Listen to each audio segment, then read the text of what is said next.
Hey guys, so this is Coffee with Dakota, and it is a beautiful morning. And today, I have a question from Pam. It's really a hard question, and so let me just read it.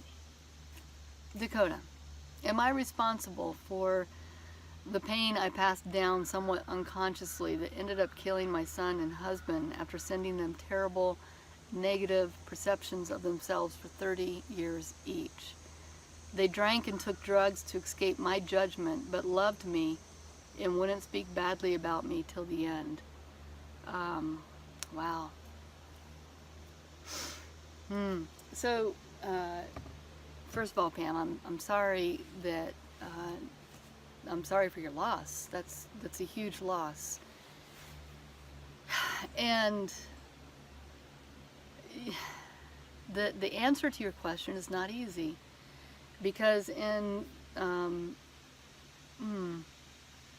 the last coffee I talked about our ancestor and healing our karma, our ancestral karma, and how our lineage can kind of play into things like this. And so certainly there's a piece to this where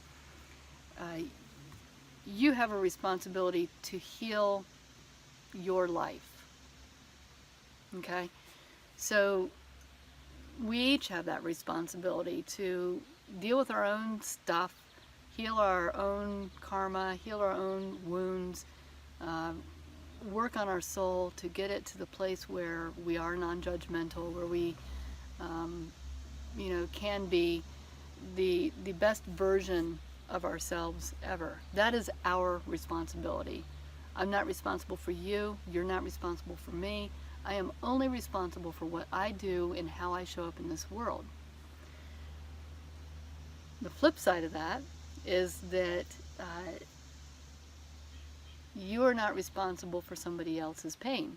You are not responsible for somebody else choosing to take drugs or drink or kill themselves or make bad choices or anything like that. That is not your responsibility.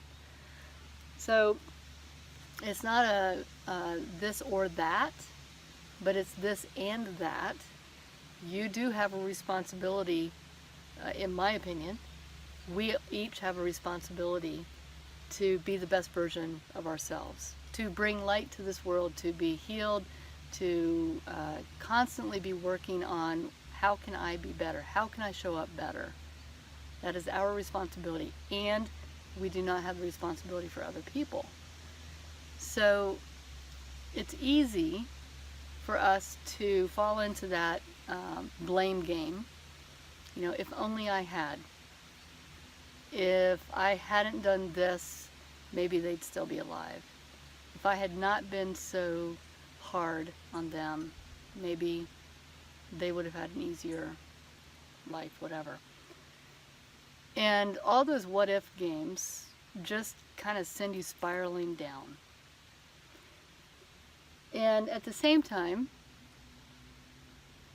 when we come into this life, we make contracts with all the people that we ever encounter in our life. And these contracts set up situations or experiences for us to each have to really grow, learn, step into that best version of ourselves. And sometimes those situations or those experiences that we make in contract form with other people, they're really, really hard, because the harder the lesson, the bigger the lesson. The harder the experience, the bigger the lesson. And so it sounds like you had some really strong contracts with your son and your husband. And what would be a shame is if you fell into that victim mode and that blame mode and did not learn what it is you're here to learn, because that was a great sacrifice. And likely there was, it's not just one-sided. You participated in a situation or an experience for them to be able to learn also, and whether they learn that or not, we don't know.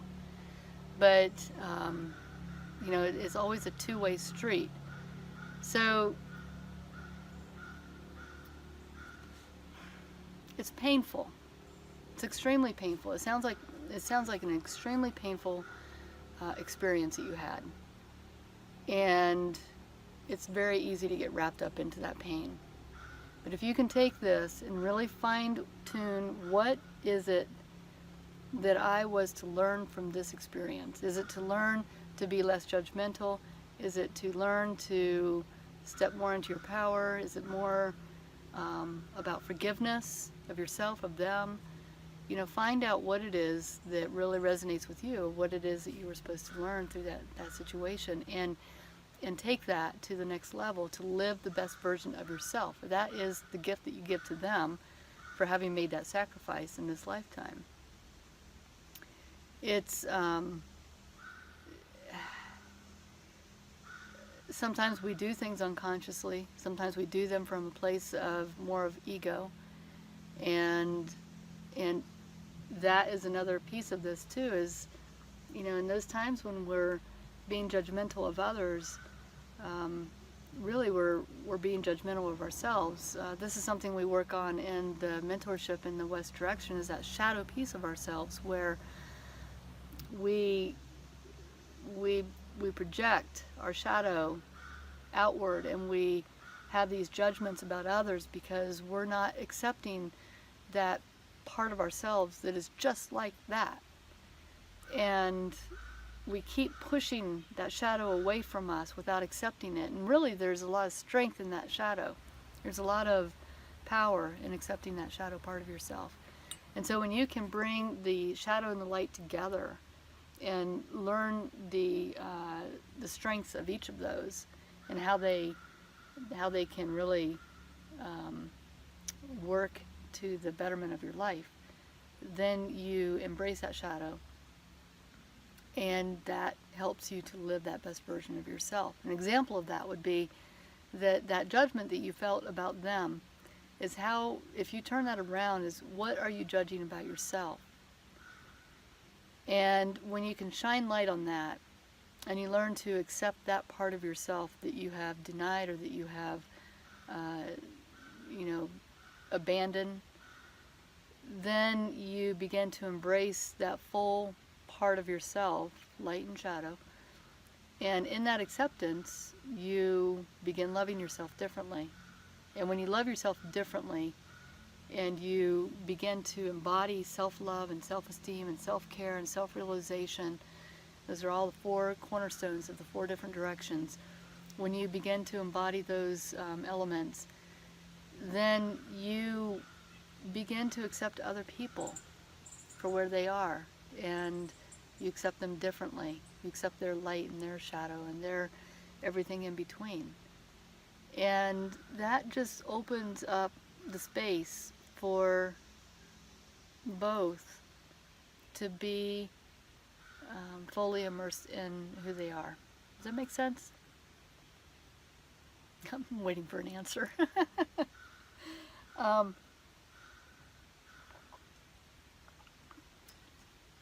would love to see you forgive yourself. I would love to see you give yourself an opportunity to take this experience and use it to be the best version of you, and however that looks for you. But sit with that and see how it feels. That's not an easy question. I know it isn't, and that took a lot of guts to write that in. And it takes a lot of guts for you to even be in that question, that quandary. So that speaks volumes to me. It tells me that you are, that you're ready. You're ready to use that experience for your best good. So thank you for writing in, and would love to know how that helped, if at all. And for any of you down below, please, just jot down what are some of the things that you learned about or are learning about your shadow self, and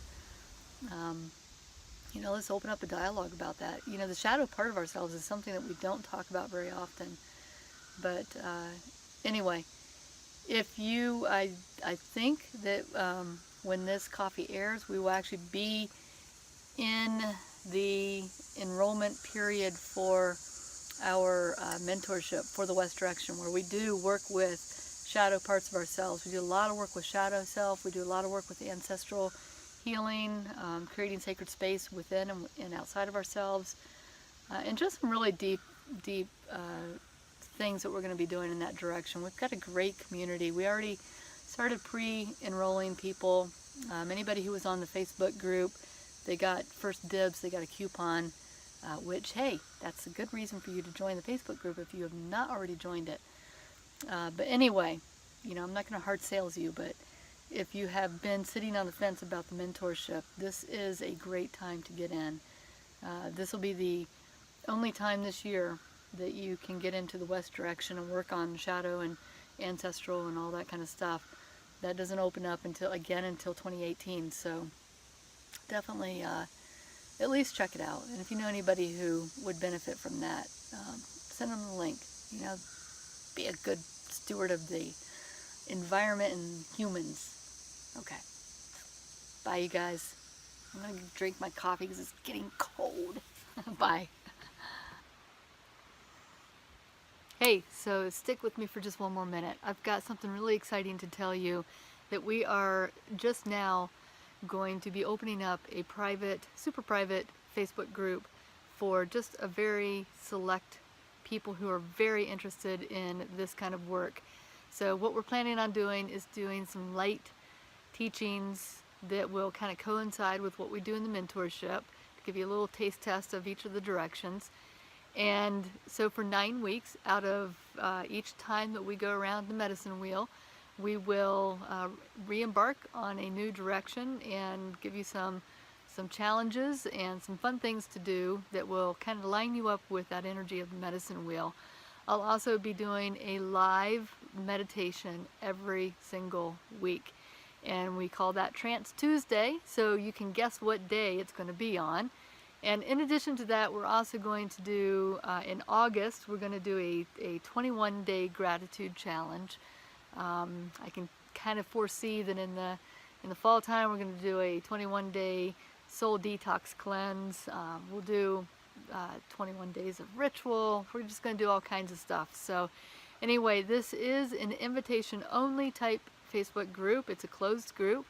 So if you want in, then go to the link below and let us know that you want in, and we will make sure that you get a personal invite. So again, go to the link below, get your personal invite, your little golden VIP card, and join us. We're actually going to be starting meditations now, so they probably, by the time you see this, have already started.